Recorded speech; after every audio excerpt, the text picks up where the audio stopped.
को लेकर अगर कोई भेदभाव करता है या प्रताड़ित करता है, उत्पीड़ना करता है, तो उसके खिलाफ़ कठोर कार्रवाई की जाएगी, उसके खिलाफ़ एक्शन लिया जाएगा। और कैंपस में 3 चीज़ें अब उन्होंने बताया कि 3 चीज़ें बनाई जाएंगी। एक तो कंप्लेन इक्विटी सेल होगा,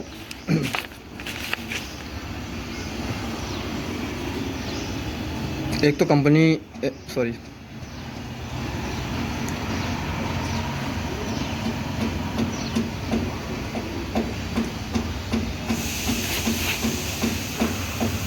एक तो इक्विटी सेल बनाया जाएगा, इक्विटी स्क्वाड होगी और इक्विटी हेल्पलाइन नंबर दिया जाएगा आपको। तो अगर कोई छात्र प्रताड़ित किया जाता है तो वो इक्विटी सेल में जाकर के कंप्लेन दर्ज करा सकता है, और इक्विटी सेल जो होगी वो उस पर एक्शन लेगी। और एक्शन किस तरीके से लेगी?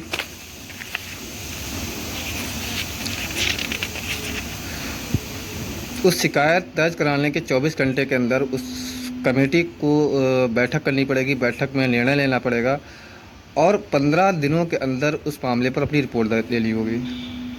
और 15 दिनों के अंदर रिपोर्ट आने के बाद 7 दिनों के अंदर उसको जो है उस मामले पर कार्रवाई करनी पड़ेगी। और अगर फिर भी कोई छात्र संतुष्ट नहीं होता उस कार्रवाई से, तो उसके पास लोकपाल में जाने का भी एक ऑप्शन रहेगा इसमें। अगर यूनिवर्सिटी और कॉलेज इस नियम को मानने से इनकार करते हैं या रूल्स को फॉलो नहीं करते हैं, तो गवर्नमेंट की उनकी फंडिंग जो मिल रही है गवर्नमेंट की तरफ से वो रोक दी जाएगी, और उनके खिलाफ़ हैवी फाइन भी लगाया जा सकता है। और इस नियम के अनुसार ये भी बताया गया है कि कॉलेज और जो कैंपस है उसमें जो एडमिशन के टाइम में या हॉस्टल अलॉटमेंट के टाइम पे जो भी पारदर्शिता है वो बनाए रखनी पड़ेगी। और बात करेंगे कि अगर ये नियम सही हैं तो फिर इतना विरोध क्यों हो रहा है, उसके भी बहुत सारे रीजंस हैं। और मैं बात करूँगा कि ये नियम फिर ज़रूरी क्यों है। तो पहले मैं बात करूँ कि इसकी ज़रूरत क्या है, यूजीसी नियम की ज़रूरत क्या है। तो इसकी ज़रूरत में मैं बात करूँगा कुछ एग्जांपल्स जो 2016 में जैसे रोहित वेमुला केस हुआ या 2019 का पायल तड़वी केस हुआ, इस उनकी आत्महत्या को लेकर जो केस हुए, तो उन मामलों को लेकर के सुप्रीम कोर्ट ने एक आदेश जारी किया कि यूजीसी को निर्देश दिए कि नए कानून बनाने की आवश्यकता है, जिसकी वजह से यूजीसी ने यह नियम बनाए। अब बात करेंगे इसका विरोध क्यों हो रहा है।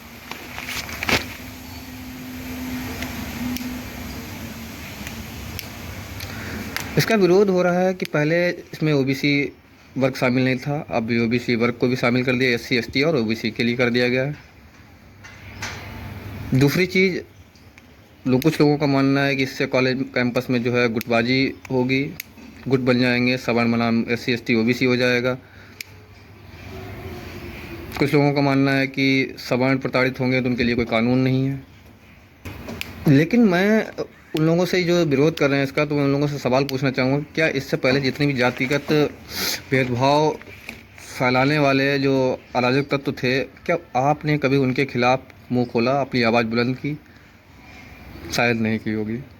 तो आज जब ये नियम बना तो आप विरोध कर रहे हैं, इसका मतलब है कि आप चाह रहे हैं कि ये जातिगत भेदभाव स्कूल कॉलेजों में बना रहे। कुछ लोग विरोध करने के लिए एक और इसका रीज़न दे रहे हैं कि भारत में जो हर यूनिवर्सिटी और कॉलेजों में जो है यूजीसी है, यूजीसी द्वारा नियम बनाए गए जो हैं वो लागू हैं। उनकी वजह से भारत की अगर ग्लोबल जो कॉलेजों की ग्लोबल रैंकिंग देखें तो टॉप 100 में एक भी कॉलेज नहीं है। तो यार सच बताओ कि क्या वास्तव में यूजीसी के जो नियम हैं वो कॉलेजों को ग्लोबल रैंकिंग में ऊपर आने से रोक रहे हैं, या फिर कोई रीज़न और है, या फिर वहाँ की जो व्यवस्था है या एजुकेशन सिस्टम है, क्वालिटी है, वो जिम्मेदार।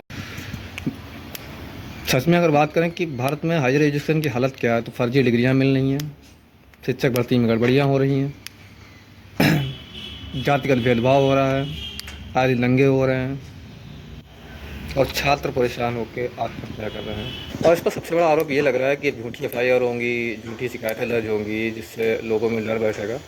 तो मैं पूछना चाहता हूँ कि मेरा सवाल ये है कि क्या कभी झूठी एफआईआर की वजह से किसी कानून को बदला गया, जबकि यूजीसी ने स्पष्ट कहा है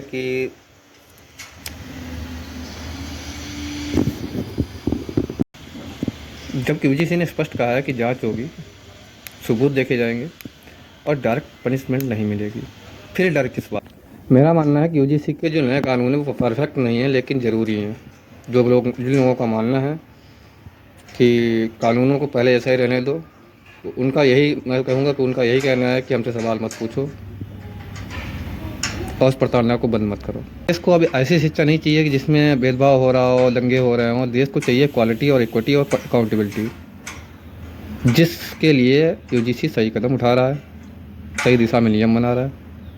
तो अगर आप लोगों को लगता है कि यूजीसी के नए नियमों से जो है भारत की शिक्षा व्यवस्था में सुधार होगा और कॉलेज कैंपसों में भेदभाव कम होगा, तो कमेंट में लिखो यूजीसी रिफॉर्म, और हमारे चैनल को सब्सक्राइब भी ज़रूर करो।